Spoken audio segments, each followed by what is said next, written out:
click, click. Hello everyone, this is Taki from BigHeadTaco.com, and I'm here to do a very quick preview of the newly released Fujifilm X-T10.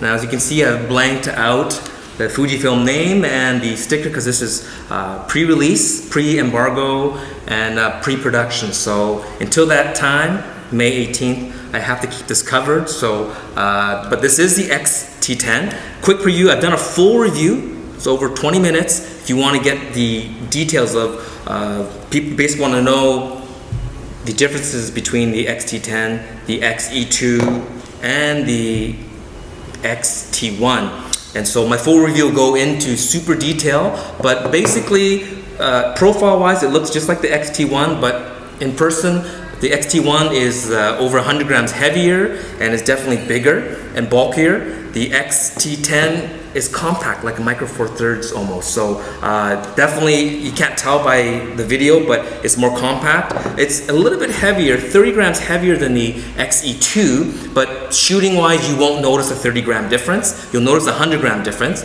But this is really what people want to know, the difference between these two. Should I get the X-E2 or the X-T10? Watch my full review to see what I think.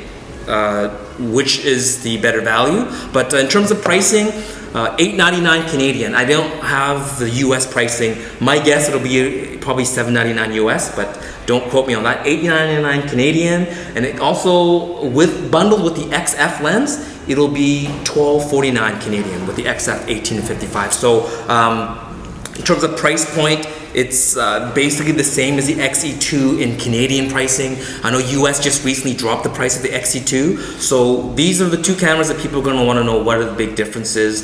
Sensors, all three of these cameras have the same sensor, and in terms of how they hyped up the engine, there's slight differences in continuous shooting modes and stuff like that, but really you're going to take the exact same picture in terms of image quality. But this has some really cool features like pop-up flash.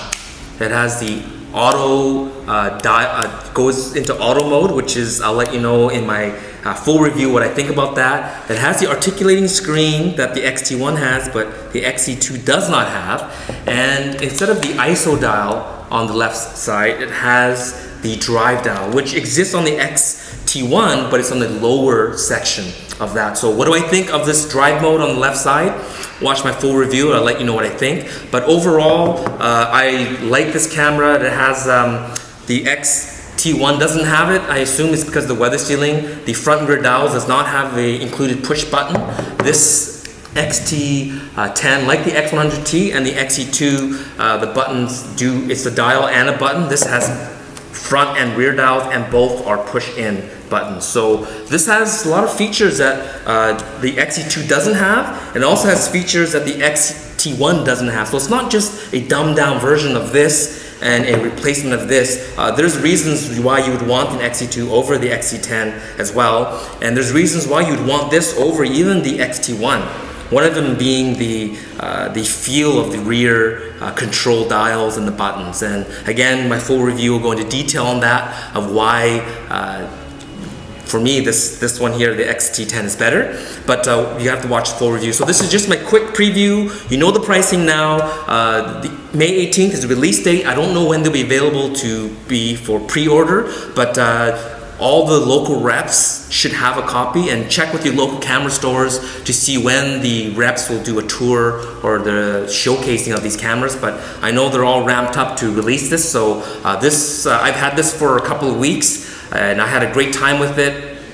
Watch my full review to see what I thought about it.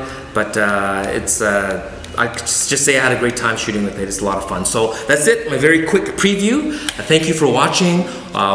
Click somewhere for my full review, and click somewhere maybe above to subscribe to my channel. So thank you so much for watching, and happy shooting.